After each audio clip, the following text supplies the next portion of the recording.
I am now on page 28.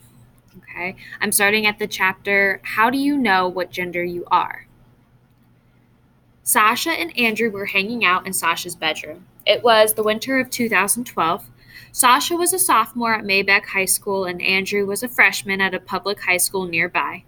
Sasha was at the computer, showing Andrew the ins and outs of the board game diplomacy. Andrew, Sasha said, I don't know if this is rude or not, but I was wondering how you realized you were a guy.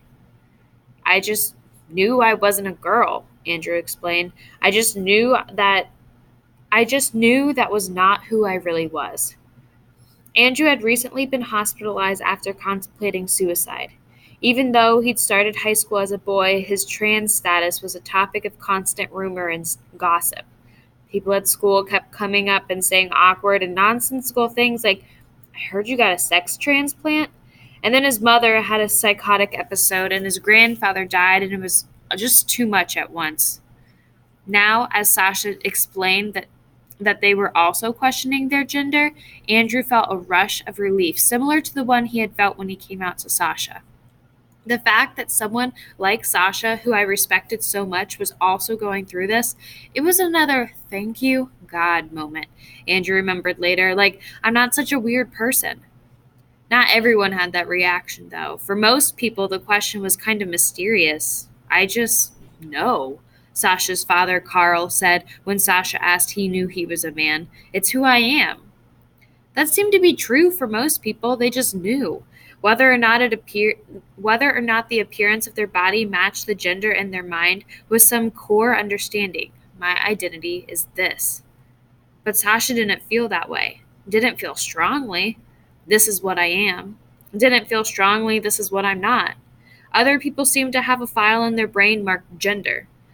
Sasha ransacked her own brain looking for that file, but didn't seem to be there. So, what did that mean? The idea of not having a gender wasn't frightening to Sasha, but it wasn't a relief either. Maybe this is just a phase, Sasha thought. Maybe I'm just overthinking things. But maybe not. Maybe the question was its own kind of answer. Maybe the place in between was a place. For me, at least, gender queer includes an aspect of questioning, Sasha explains. The fact that I was questioning my gender meant that I was gender queer. Still, Sasha kept probing. On Facebook, they posted a status update asking, What is your preferred pronoun? Your Highness, Carl quipped, but afterwards he asked Sasha what the question meant.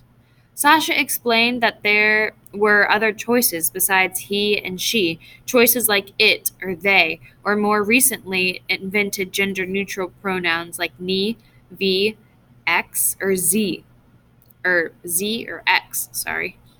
Listening, it became clear to Carl that this was a topic Sasha had been thinking about a lot.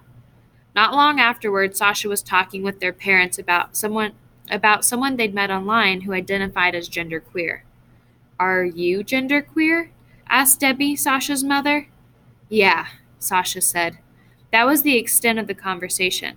But that night, Sasha posted on Google Plus. Just came out as genderqueer to my parents. Basically, I don't identify as masculine or feminine.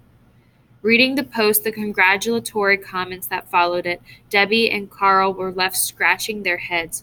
Apparently, something bad had just happened, but they weren't entirely sure what it was. What did genderqueer even mean?